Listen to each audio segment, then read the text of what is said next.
Boa tarde, meu povo, sejam bem-vindos a mais um vídeo do canal. E eu tinha postado lá no meu Instagram, na verdade no Instagram da estenose, uma caixinha de perguntas para vocês tirarem dúvidas sobre a cirurgia, traqueoplastia. E eu anotei algumas perguntas aqui, não só da caixinha que tinha lá, como algumas perguntas que as pessoas fazem no vídeo aqui no YouTube. E eu vou responder ela para vocês agora. E a primeira pergunta é: o que mudou depois da traqueoplastia? Você tem uma vida normal? E o que mudou para mim foi o intervalo entre as dilatações, porque antes da traqueoplastia eu tinha um período de 20 a 30 dias que eu passava bem em casa, mas quando batia entre 20 e 30 dias eu tinha que ir para o hospital para fazer uma nova dilatação, porque eu já estava bem mal. Então isso foi algo que mudou bastante. Por exemplo, minha última dilatação tinha cerca de 3 meses que eu não fazia dilatação. E isso nunca tinha acontecido antes da traqueoplastia. Segunda pergunta: tem alguma limitação? E sim, gente, eu fiquei com a limitação. Eu não posso mais erguer a cabeça, porque com a traqueoplastia, como foi retirada uma parte da traqueia, né, a parte doente da traqueia, ela ficou menor, ficou mais curta. Então eu não posso erguer a cabeça justamente porque a traqueia está costurada, né? Então se eu erguer a cabeça pode ser que ocorra algum problema para mim. Então não posso mais. Uma outra limitação é a questão do esforço físico. Se eu fizer um esforço físico muito grande, eu já começo a me cansar mais. Tipo, a minha passagem, ela não ficou completamente normal. Por quê? Porque a minha estenose, por ser muito longa, ela não foi possível ser retirada por completo. Então eu ainda tenho um pouquinho de estenose e por causa disso, a minha respiração não é normal. E, gente, cada caso é um caso. Não é porque eu tenho essa dificuldade em fazer grandes esforços que vocês também vão ter. No meu caso, eu ainda tenho estenose, porque a minha ela era muito longa e não foi possível ser retirada por completo. Mas o de vocês, só o médico de vocês vai poder dizer como vai ser daqui pra frente. Eu tô falando isso porque eu já vi pessoas comentando no meu vídeo, falando que não ia ter a vida atlética de volta. Isso não é verdade, porque eu também já conversei com outras pessoas que teve estenose, que fez o tratamento, fez a cirurgia e hoje em dia consegue, por exemplo, fazer ciclismo, andar vários quilômetros e é tranquilo para ela. Então, como eu digo, cada caso é um caso. Não se desesperem e façam sempre o melhor que vocês puderem. Se tiver a oportunidade de fazer a cirurgia, façam, porque vai ser uma libertação para vocês. Terceira pergunta: ainda faz uso de corticoide? Como foi para fazer o desmame?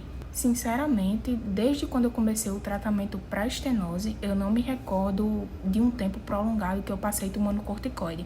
Geralmente eu tomo corticoide quando eu faço a dilatação, e aí eu passo 7 dias tomando corticoide, paro e continuo tomando só a minha medicação mesmo de nebulização, que é para ajudar na respiração. Mas o corticoide eu nunca passei muito tempo tomando ele não, então não precisou desse desmame. Quarta pergunta: por que você usou dreno? Para quem me acompanhou, principalmente no Instagram, eu postei lá que eu usei 2 tipos de dreno.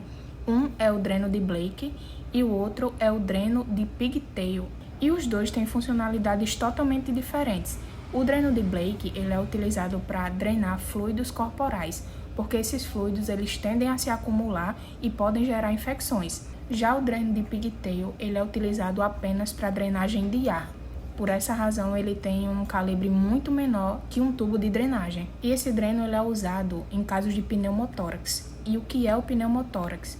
Pneumotórax é quando o ar entra entre o pulmão e a cavidade torácica e fica fazendo uma pressão grande sobre o pulmão. E você sente muita dor com isso, muito desconforto. E esse dreno é justamente para puxar esse ar e deixar o seu pulmão normal, sem aquela pressão apertando ele. Quinta pergunta: para fazer a cirurgia, é anestesia geral ou local? E, gente, para fazer a traqueoplastia, é anestesia geral.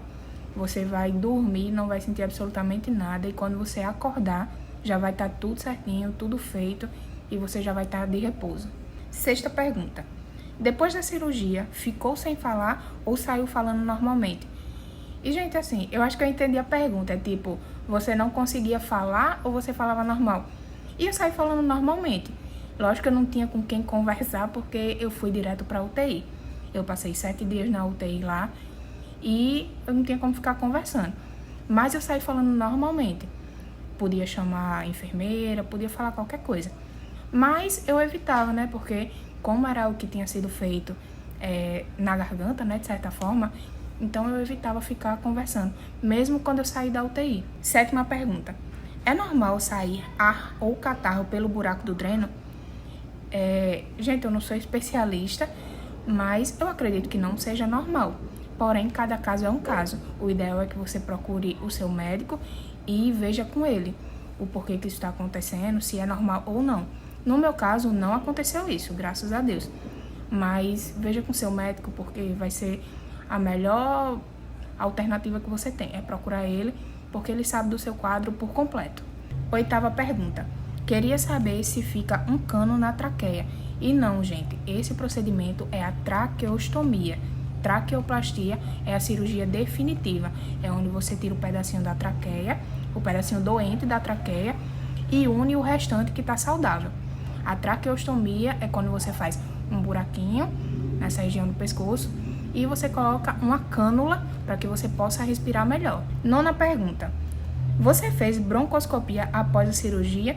E sim, gente, eu fiz a broncoscopia após a cirurgia. Eu fiz enquanto eu ainda estava no hospital internada, porque depois que eu fiz a cirurgia, eu passei alguns diazinhos lá, acho que mais que uma semana. Só uma semana eu passei na UTI, na verdade. Depois eu passei, acho que mais uma semana na enfermaria. E durante esse tempo eu fiz sim uma broncoscopia lá, ainda internada no hospital. Que essa broncoscopia, ela é justamente um controle que o médico quer ter de como está a situação da sua traqueia, né? Da parte onde foi costurada. Saber se está tudo certo, saber se não soltou nenhum ponto. Então, é necessário fazer. 10ª pergunta. Queria que você comentasse sobre a sua respiração. E, gente, minha respiração é o seguinte.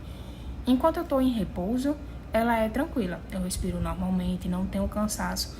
Porém, se, por exemplo, eu ficar conversando muito, eu fico mais cansada. Se eu fizer algum esforço físico, eu fico mais cansada, mais ofegante. Um outro detalhe. Sempre que eu acordo, eu sinto que a secreção que, né, o corpo da gente vai produzindo, ela fica mais grudada, ela fica mais espessa. Então, eu preciso fazer umas nebulizações para que ela solte. Mas fora isso, o resto do dia para mim é sempre bem tranquilo. 11ª pergunta. Quando é indicado esse procedimento? A traqueoplastia ela é indicada quando o paciente tem muita dificuldade de respirar e quando isso já está atrapalhando a vida dele. Ou seja, ele fez dilatações e mesmo assim não resolveu. Então aí é indicado o processo de traqueoplastia. Lembrando que a cirurgia de traqueoplastia ela tem algumas contraindicações, né? Então tem alguns fatores que impedem alguns pacientes de fazer. Então isso aí é preciso ser conversado com o seu médico para saber se é possível fazer cirurgia ou não. 12ª pergunta. Tenho muito medo de fazer e ficar com falta de ar. É completamente normal, você já passa por uma situação dessa, que é ter esse problema, essa dificuldade de respirar. Quando você faz a cirurgia, o mínimo que você espera é que você fique bem. Porém, pode acontecer da estenose voltar e você continuar com o mesmo problema. Porém, é aquela coisa, você tem que colocar na balança.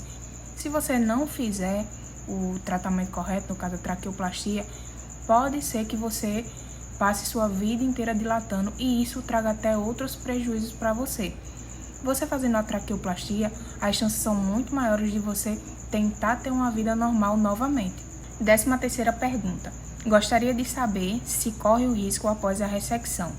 Imagino que a pessoa queira saber se corre o risco da estenose voltar. E sim, infelizmente, é um fato comprovado. A estenose ela pode sim voltar após a traqueoplastia. Mas saibam que isso não é negligência médica, não é porque o médico não soube fazer o procedimento. Isso é apenas por uma resposta do organismo.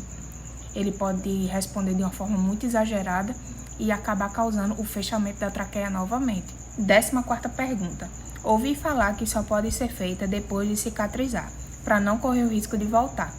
Pois é, eu também ouvi isso de um dos médicos com quem eu me consultei, de que a traqueoplastia só poderia ser feita quando a traqueia parasse de fechar. Então, até ele sugeriu que a gente colocasse a órtese, né? A órtese para que ela estabilizasse e a gente pudesse fazer a cirurgia. Porém, o meu outro médico, ele nem sequer falou nessa hipótese de botar órtese, ele já pulou direto para a cirurgia. Então, eu acredito que cada médico tem a sua conduta. Acho que vai depender bastante das contraindicações que eu falei para vocês algum tempinho atrás, que o paciente precisa atender alguns parâmetros para fazer a cirurgia. Acho que vai depender bastante de quantas dilatações o paciente já fez e não conseguiu estacionar essa estenose. Então, acho que tem muita coisa envolvida e só o seu médico mesmo vai saber o que é melhor para você. Esse foi o vídeo de hoje, espero muito que vocês tenham gostado, espero muito que tenha esclarecido algumas dúvidas que vocês tenham. Se vocês tiverem mais dúvidas, podem deixar nos comentários aqui embaixo, ou vocês podem ir lá no Instagram e falarem comigo por lá mesmo, que eu vou estar disponível para responder sempre vocês. Então é isso, um beijo, fiquem com Deus e até o próximo vídeo.